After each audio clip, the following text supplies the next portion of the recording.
True. Nervous. Very, very dreadfully nervous I had been and am. But why will you say that I am mad? The disease had sharpened my senses, not destroyed, not dulled them. Above all was the sense of hearing acute.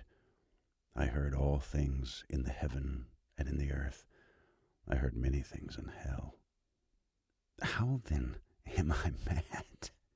Hearken and observe how healthily, how calmly I can tell you the whole story.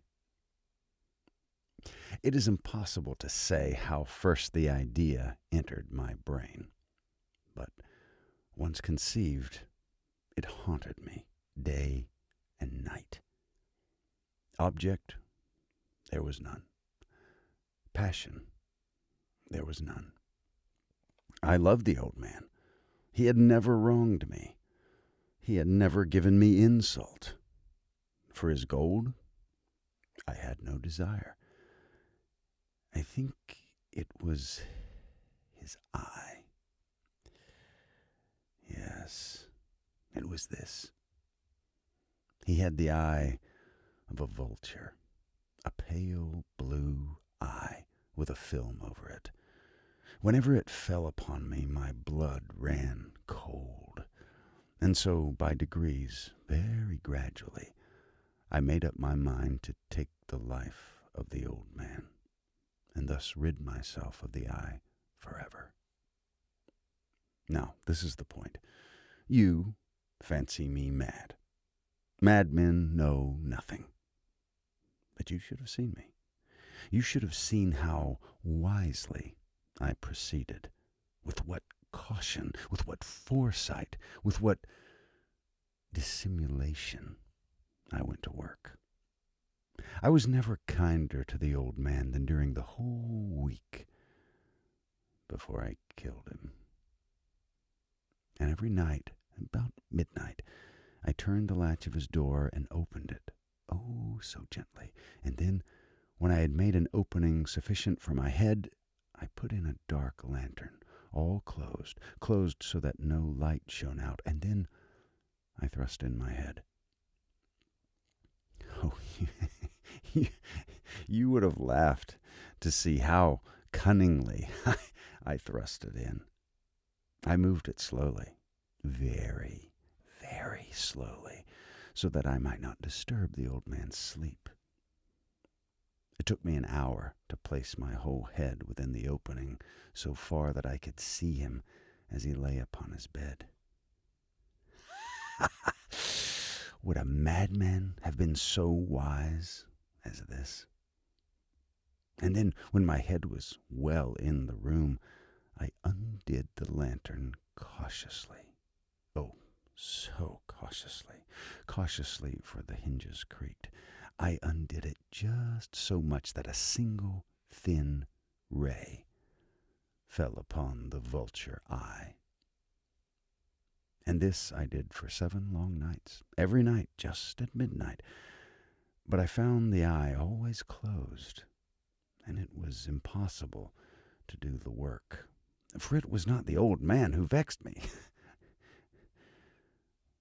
but his evil eye. And every morning, when the day broke, I went boldly into the chamber and spoke courageously to him, calling him by name in a hearty tone, and inquiring how he has passed the night. So, you see, he would have been a very profound old man indeed to suspect that every night, just at 12, I looked in upon him while he slept. Upon the 8th night, I was more than usually cautious in opening the door. A watch's minute hand moves more quickly than mine did. Never before that night had I felt the extent of my own powers, of my sagacity. I could scarcely contain my feelings of triumph. To think that There I was, opening the door little by little, and he not even to dream of my secret deeds or thoughts. I fairly chuckled at the idea. Perhaps he heard me, for he moved on the bed suddenly as if startled. Now, you may think that I drew back, but no. His room was as black as pitch with the thick darkness, for the shutters were close-fastened through fear of robbers, and so I knew that he could not see the opening of the door, and I kept pushing it on steadily. I had my head in, and was about to open the lantern when my thumb slipped upon the tin fastening, and the old man sprang up in bed, crying out, "Who's there?" I kept quite still and said nothing. For a whole hour I did not move a muscle, and in the meantime I did not hear him lie down. He was still sitting up in the bed, listening, just as I have done night after night, hearkening to the death watches in the wall. Presently I heard a slight groan, and I knew it was the groan of mortal terror. It was not a groan of pain or of grief. Oh, no. It was the low, stifled sound that arises from the bottom of the soul when overcharged with awe. I knew the sound well. Many a night, just at midnight, when all the world slept, it has welled up from my own bosom, deepening with its dreadful echo the terrors that distracted me. I say I knew it well. I knew what the old man felt, and pitied them, although I chuckled at heart. I knew that he had been lying awake ever since the first slight noise when he had turned in the bed. His fears had been ever since growing upon him. He had been trying to fancy them causeless, but could not. He had been saying to himself, "It is nothing but the wind in the chimney. It is only a mouse crossing the floor," or "It is merely a cricket which has made a single chirp." Yes, he had been trying to comfort himself with these suppositions, but he had found all in vain. All in vain, because death, in approaching him, had stalked with his black shadow before him and enveloped the victim. And it was the mournful influence of the unperceived shadow that caused him to feel, although he neither saw nor heard, to feel the presence of my head within the room. When I had waited a long time, very patiently, without hearing him lie down, I resolved to open a very, very little crevice in the lantern. So I opened it. You cannot imagine how stealthily, until at length a single dim ray, like the thread of a spider, shot from out the crevice and fell full upon the vulture eye. It was open, wide open, and I grew furious as I gazed upon it. I saw it with perfect distinctness, all a dull blue with a hideous veil over it that chilled the very marrow of my bones. But I could see nothing else of the old man's face or person, for I had directed the ray as if by instinct precisely upon the damned spot And have I not told you that what you mistake for madness is but over-acuteness of the senses? Now, I say, there came to my ears a low, dull, quick sound, such as a watch makes when enveloped in cotton. I knew that sound well, too. It was the beating of the old man's heart. It increased my fury, as the beating of a drum stimulates the soldier into courage. But even yet I refrained and kept still. I scarcely breathed. I held the lantern motionless. I tried how steadily I could maintain the ray upon the eye. Meantime, the hellish tattoo of the heart increased. It grew quicker and quicker, and louder every instant. The old man's terror must have been extreme. It grew louder, I say, louder every moment. Do you mark me well? I have told you that I am nervous. So I am. And now, at the dead hour of the night, amid the dreadful silence of that old house, so strange a noise as this excited me to uncontrollable terror. Yet, for some minutes longer, I refrained and stood still. But the beating grew louder. Louder!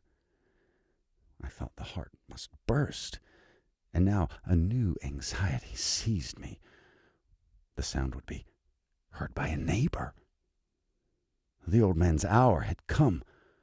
With a loud yell, I threw open the lantern and leaped into the room. He shrieked once only.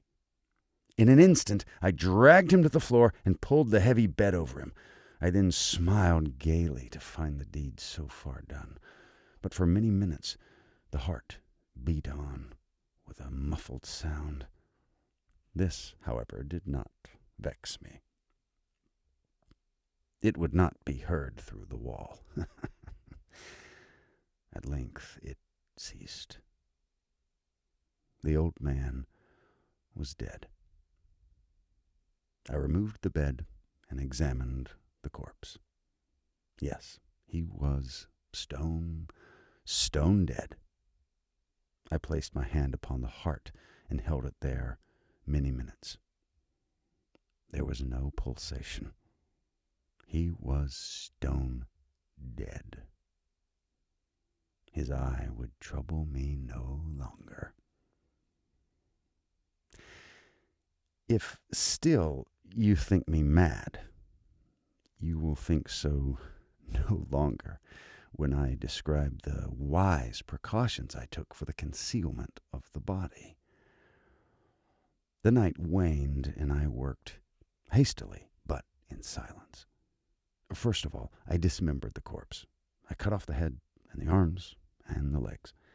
I then took up 3 planks from the flooring of the chamber and deposited all between the scantlings. I then replaced the boards so cleverly, so cunningly, that no human eye, not even his, could have detected anything wrong. There was nothing to wash out. No stain of any kind, no blood spot whatever. I had been too wary for that. A tub had caught all.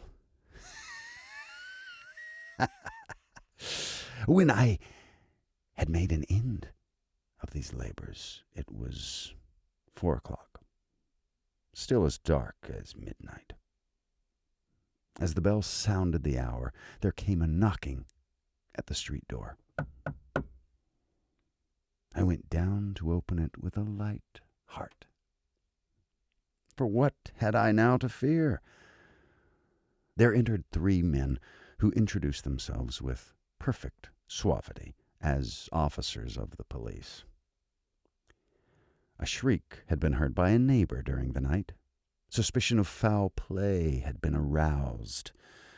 Information had been lodged at the police office, and they, the officers, had been deputed to search the premises. I smiled. For what had I to fear? I bade the gentleman welcome. The shriek, I said, was my own, in a dream. The old man, I mentioned, was absent in the country. I took my visitors all over the house. I bade them search. Search well. I led them at length to his chamber. I showed them his treasures, secure, undisturbed. In the enthusiasm of my confidence, I brought chairs into the room and desired them here to rest from their fatigues, while I myself, in the wild audacity of my perfect triumph, placed my own seat upon the very spot beneath which reposed the corpse of the victim. The officers were satisfied. My manner had convinced them. I was singularly at ease. They sat, and while I answered cheerily, they chatted of familiar things. But ere long, I felt myself getting pale and wished them gone. My head ached, and I fancied a ringing in my ears. But still they sat and chatted. The ringing became more distinct. It continued and became more distinct. I talked more freely to get rid of the feeling, but it continued and gained definiteness until, at length, I found that the noise was not within my ears. No doubt I now grew very pale. But I talked more fluently and with a heightened voice. Yet the sound increased, and what could I do? It was a low, dull, quick sound, much such a sound as a watch makes when enveloped in cotton. I gasped for breath, and yet the officers heard it not. I talked more quickly, more vehemently, but the noise steadily increased. I rose and argued about trifles in a high key and with violent gesticulations, but the noise steadily increased. Why would they not be gone? I paced the floor to and fro with heavy strides, as if excited to fury by the observations of the men, but the noise steadily increased.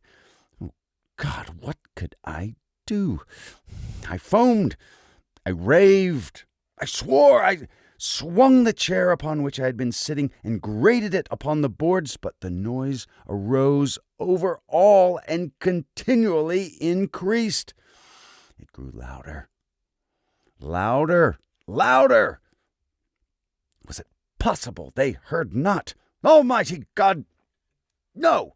No! They heard. They suspected. They knew. They were making a mockery of my horror. This, I thought, and this I think, but anything was better than this agony. Anything was more tolerable than this derision. I could bear those hypocritical smiles no longer. I felt that I must scream or die. And now again, hark, louder, louder, louder, louder! Villains! I shrieked. Dissemble no more! I admit the deed! Tear up the flanks! Here is the beating of his hideous heart!